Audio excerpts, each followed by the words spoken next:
Please ఈ వీడియోని ఒక లైక్ చేసి సబ్స్క్రైబ్ చేయడం మర్చిపోకండి. ఇంకా ప్రిన్సిపల్ అంజుకి టీసీ ఇస్తానని చెప్పి మిస్ అమ్మని తిడుతూ ఉంటుంది. ఇంకా మీకు పర్సనల్గా పగ తీర్చుకోవడానికి ఇదంతా క్రియేట్ చేస్తున్నారని నాకు తెలుసు అని చెప్పి మిస్ అమ్మ అనగానే ఇంకా ప్రిన్సిపల్ ఒక్కసారిగా షాక్ అవుతుంది.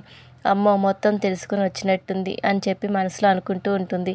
పిల్లలకు నేనున్నానని చెప్పి పిల్లల్ని తీసుకొని మిస్ అమ్మ వెళ్ళిపోతుంది.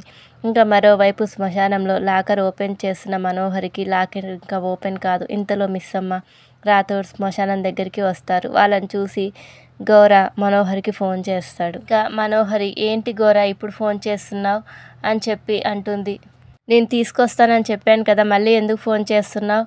నేను మాట్లాడడం ఎవరైనా వింటే దొరికిపోతానని చెప్పి అంటుంది. ఇంకా అప్పుడు గౌర, నువ్వు మాట్లాడకపోయినా దొరికిపోతావు మనోహరి అని చెప్పి అంటాడు. మనోహరి, ఏం మాట్లాడుతున్నావు, దొరికిపోవడం ఏంటి అని చెప్పి అంటుంది. ఇంకా అప్పుడు గౌర, మనోహరి ఆ బాగి రాథోడ్లు లోపలికి వస్తున్నారని చెప్పి అంటాడు. ఇంకా ఆరు, మిస్తమ్మ వచ్చిందా?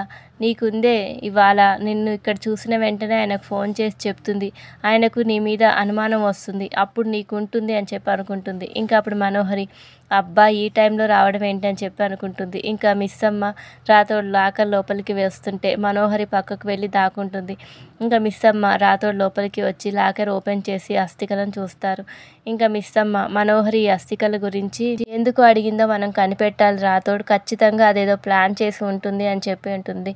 ఇంకా రాథోడ్, అలాగే మిస్ అమ్మ అని చెప్పి అంటాడు. బాగి, రాథోడ్ ఒకవేళ మనోహరి వచ్చి ఉంటుందంటావా అని చెప్పంటే ఇంకా అప్పుడు రాథోడ్, తెలియదు మిస్ అమ్మ అని చెప్పి అంటాడు. ఇంకా మిస్ అమ్మ, పద కనుక్కుందాం, ఏమండి 302 కోసం ఎవరైనా వచ్చారా అని చెప్పి అంటే ఇంకా అప్పుడు సెక్యూరిటీ, అబ్బే రాలేదు మేడం అని చెప్పి అంటాడు. ఇంకా అప్పుడు మిస్ అమ్మ, సరే అండి, ఎవరు వచ్చినా ఇప్పుడు ఇక్కడ రాసిన నెంబర్కు కాల్ చేసి చెప్పండి అని చెప్పి అంటుంది.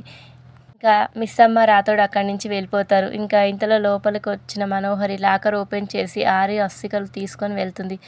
అక్కడే ఉన్న ఆరు అది చూసి బాధపడుతూ ఉంటుంది. ఇంకా బయట సెక్యూరిటీ కూడా లేకపోవడంతో అస్థికలు తీసుకొని బయటికి వస్తుంది మనోహరి. అస్థికలు చూసిన గోర ఇంకా చాలా సంతోషపడుతూ ఉంటాడు. ఇంకా గోర, వాళ్ళు లోపలికి వచ్చారు కదా, నిన్ను చూడలేదా అని చెప్పంటే నేను మేనేజ్ చేశానని చెప్పంటుంది. ఇంకా గోర, ఇవి ఆత్మ అస్థికలేనా మనోహరి అని చెప్పి అడుగుతాడు. ఇంకా గోర అడగగానే అవునని అస్థికలను గోరాకి ఇస్తుంది. దూరం నుంచి చూసిన ఆరు ఆత్మ గోరాను చూసి భయపడుతూ ఉంటుంది. అస్థికలను ఉపయోగించి నేను ఆత్మను బంధించబోతున్నాను. నాకు శక్తులు వచ్చిన మరుక్షణం అమరేంద్ర వచ్చి నిన్ను పెళ్లి చేసుకునేలాగా చేస్తాను, అతడే మిస్తమ్మను చంపేలాగా చేస్తాను అని చెప్పి గోర అంటాడు. అది విన్న మనోహరి చాలా సంతోషపడుతూ ఉంటుంది.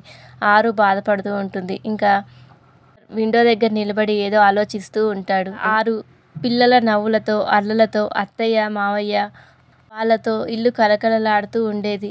ఈ ఇల్లు మనోహరి రావడం, కష్టాలతో కన్నీళ్లతో మారిపోవడం, ఎప్పుడైనా గోర నన్ను బంధించవచ్చు అంటూ ఇంకా గుర్తు చేసుకొని ఆరు ఏడుస్తూ ఉంటుంది. ఇంకా అమర్ కూడా ఆరు ఉన్నట్టే బాధపడుతూ ఉంటాడు. మనోహర్ని శాశ్వతంగా ఇంటి నుంచి దూరం చేశాకే నేను ఎక్కడికైనా వెళ్తాను అంటూ ఆ మనోహరికి చేసిన దుర్మార్గాలు అన్ని డైరీలో రాశాను, ఒక్కసారి ఆ డైరీ చదవండి అని ఆరు అనగానే అమర్కు వెంటనే డైరీ గుర్తొస్తుంది. ఆరు డైరీ రాస్తున్న విషయం గుర్తు చేసుకుంటూ ఉంటాడు Amar. Thank you for watching. Please subscribe my channel.